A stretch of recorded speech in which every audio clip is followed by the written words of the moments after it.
What is up, guys? Garrett Crawford back at it again with another Commander EDH deck, and today we're going to do Koma, Cosmos, Serpent. Alright, so starting up we have Koma, Cosmos, Serpent. This card is a crazy Simic commander that my buddy Ben just won in one of our EDH play groups a couple weekends ago.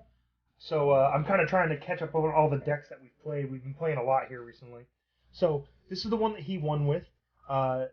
This is Koma, Cosmos, Serpent. He's 2 blue, 2 green, 3 colorless. Legendary creature, Serpent.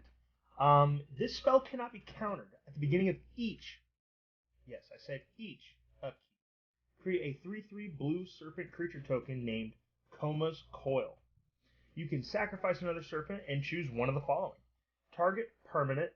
Tap target permanent. Its activated abilities can't be activated this turn.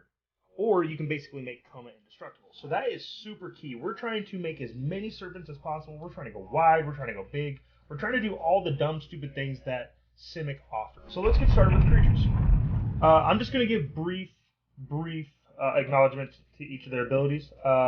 We will have a deck list down in the comments, down in the description for you guys. So that way you guys can look that up and get more intel if you guys will. So we have Incubation Druid. We have Zimone, Quandrix Prodigy. Really good card.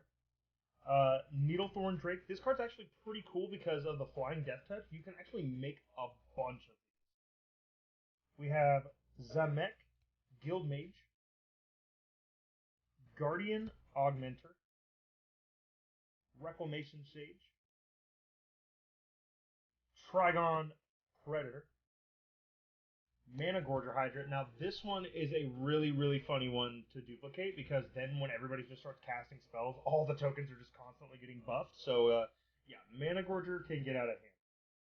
Rootweaver Druid and Eternal Witness. That's it for all the green and multicolor. Now we have a couple other ones. We have Mirror Image, Hornet Nest, Master Biomancer, Curiosity Crafter. This card's actually really good. No maximum, or no, you have no maximum hand size, and whenever a creature token you control deals combat damage to a player, you draw a card. So this thing gets out of hand. Clone is amazing for just, again, making more copies. We have Ruxa, Patient Professor. I gotta address something with this Adrix real quick. Ben, you need to Adrix, buddy. Look at this thing. Look how thick this thing is, man. This foil etched thing you have in here. Get better, dude.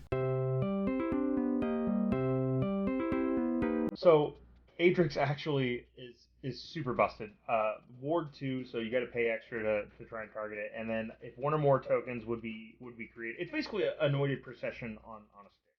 He then follows it up with some saucy sauce of Sakashima of 10,000 Faces. This card's pretty nutty. We have Orvar, the all form Moriet of the Frost. Tanazir Quandrix, another crazy card with this deck if you're going wide. Murkfiend Liege is really good because it just gives all blue or green creatures +1/+1. So like amazing. And then untap all green and or blue creatures you control during each other player's untap step. That is ridiculous. That is out of hand. Hydra Broodmaster just makes tons of big tokens. The Baloth also does that when you're landfalling, which, I mean, Simic, you're going to be doing these types of things. Essex, the Fractal Bloom. Progenitor Mimic, another way to basically just copy something. We have Archetype of Imagination, so you can get everything flying. And then Hornet Queen is just another really great way to go wide. So, let's get on to the instants. Starting off with our instant package, we have Tamiyo's Safekeeping. We have I can't even pronounce that, bro. Rapid Hybridization. My apologies. Arcane Denial. Simic Charm. Counterspell. Double Major. Heroic Intervention. Growth Spiral, Biomass Mutation, Quandrix Command, love the extended art on that, Krosan Grip, Season of Renewal, Beast Within, Commander's Insight, Eureka Moment, Perplexing Text of Test, and Return of the Wild Speaker.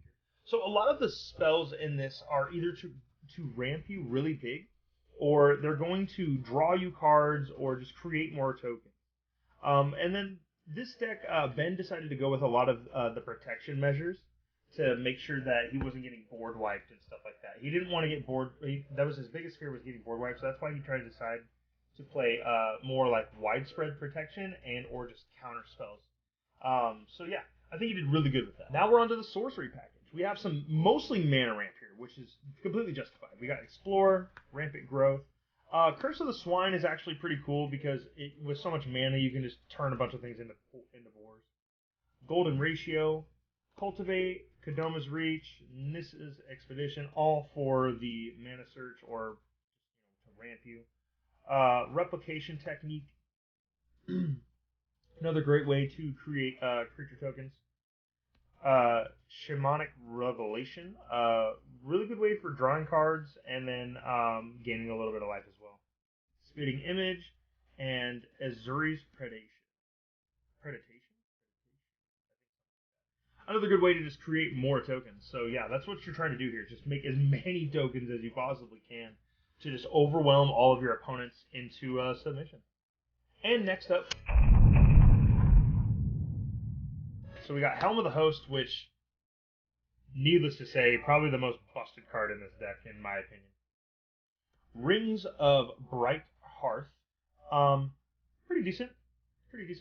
Mirror Box is excellent because then it makes it to where like your stuff that copies tokens of certain things, the legendary rule is just turned off, so you can just make a bunch of your legendary creatures, like make a bunch of copies of them, and they don't die to legendary rule. And then 2 mana rocks in Arcane Signet and Soul. To round it off, we then have Oko, Thief of Crowns. It's pretty simple.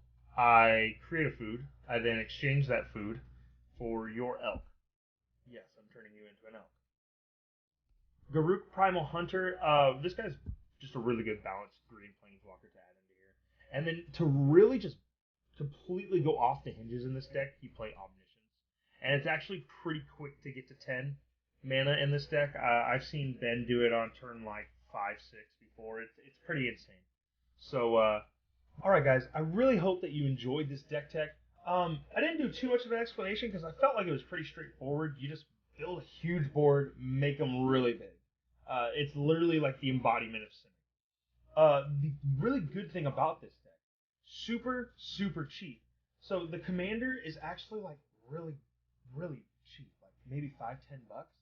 I think Ben then took the Simic commander deck, put it on top of that, and then threw maybe like $120, $130 worth of value into it. So I'd give this deck probably about a $200 price range, which is really cheap, really good on budget, and you can even go even more budget than what's here. The land base, honestly, the only reason why I would say $200 for the deck is because I don't know what you would want to put in for your land base. You can go even cheaper than that and just go like completely basic, and add no value to like your land mass, and it could be like $150. So always keep that in mind. These things are obtainable. You guys can always reach your goals, and you guys are brilliant. Make sure you like, comment, and subscribe. And hey, did you guys know most of you guys that are watching aren't actually subscribed to the channel? Hit that subscribe button, man. Follow. I know you guys like watching. Mwah. Bye-bye.